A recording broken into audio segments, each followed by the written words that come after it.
You ain't got no rights to it. You can't go start up your own sub new NFT project with your little fake picture you think you might have. and then the dude that runs the server could just point it to dick pics.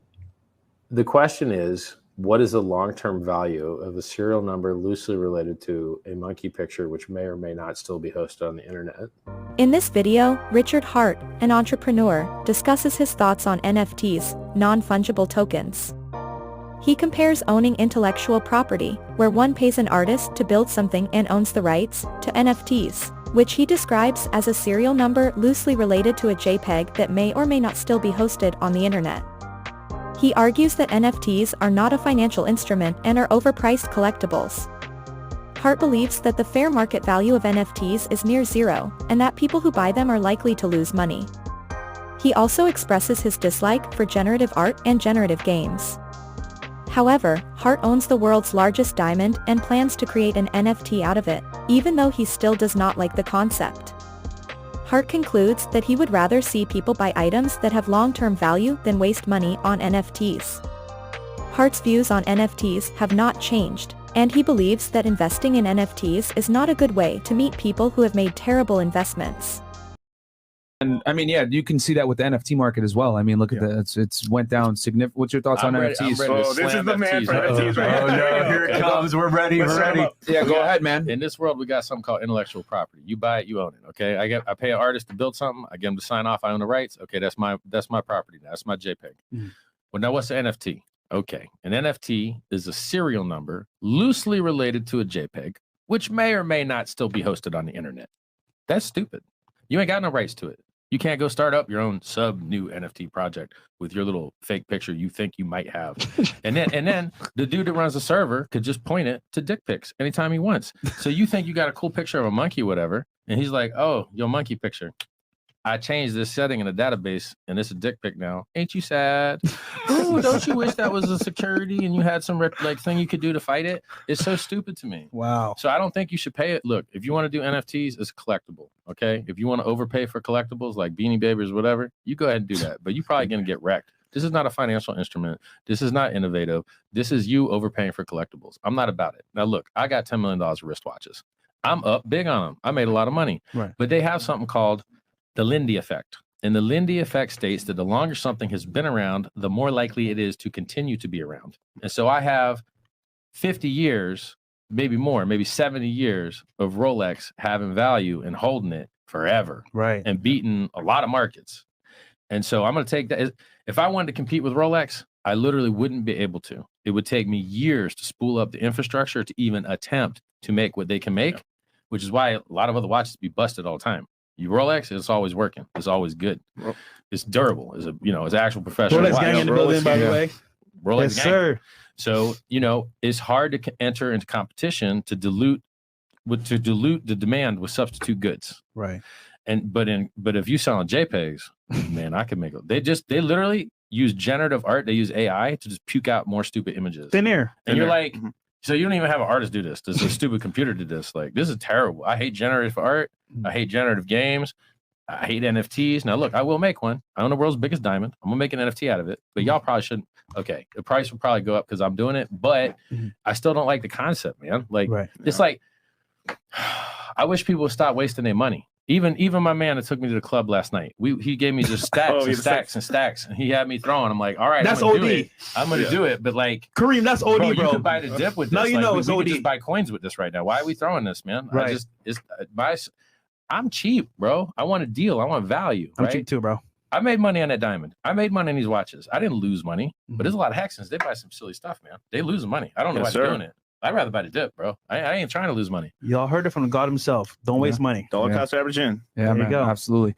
Richard likes to flex with his wristwatches, $10 million worth of wristwatches.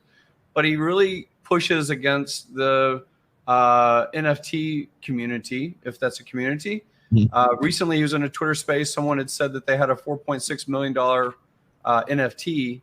And I actually heard Richard pause because they said the same thing that he says. It's flex value. It's entrance. It's a smaller click. I get deals out of it. Like I get network. Has he changed his position about NFTs at all? You could how do I phrase this?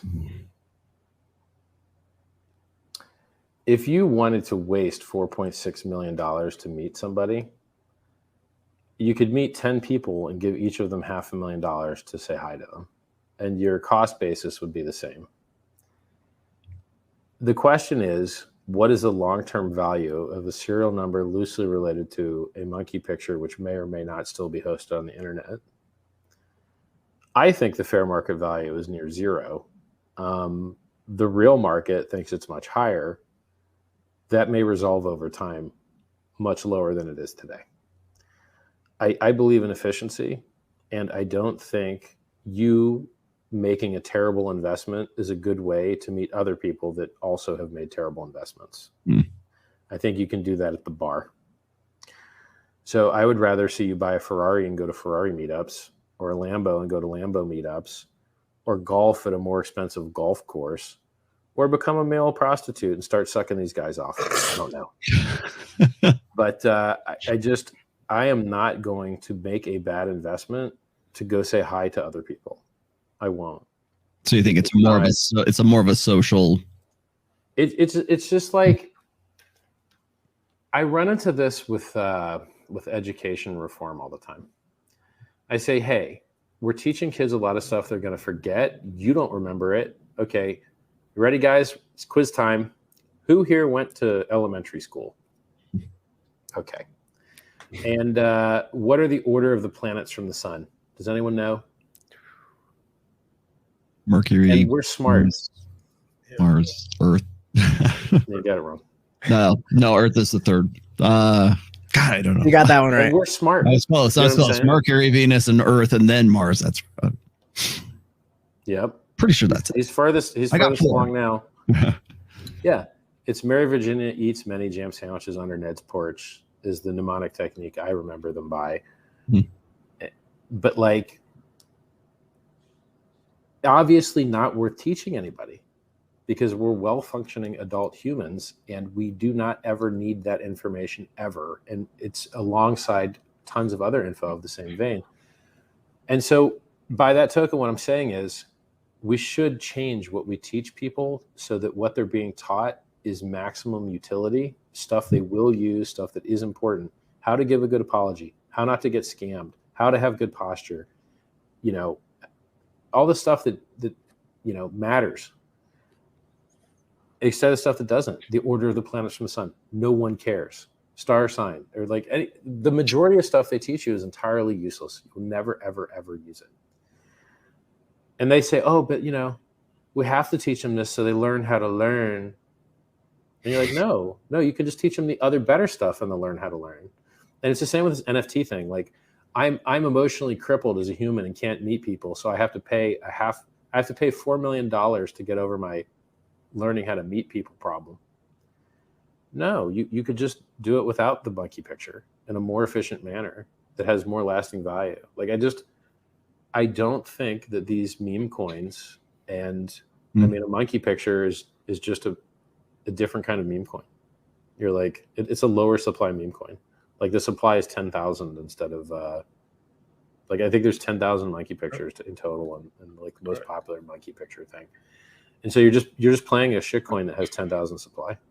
And but then aren't you making randomly NFTs better on Pulse Chain? Yeah, NFTs are going to be better on Pulse Chain, and I will turn the world's largest diamond into an NFT. As much as I don't like the things, I have angles to make mine better than others. I still don't think it's as good as buying something that's not an NFT, but let's see. So my point is, there's these like weird, weak arguments that sound compelling but shouldn't be. And like, I overpaid for things so I could meet people, could defend anything. It's like, I beat my wife so I could meet people in anger management class. Oh, cool. Well, I guess meeting people's good. So yeah, okay, I guess that all makes sense. And it's just this like, it's this hacky way to defend any behavior, which I don't like.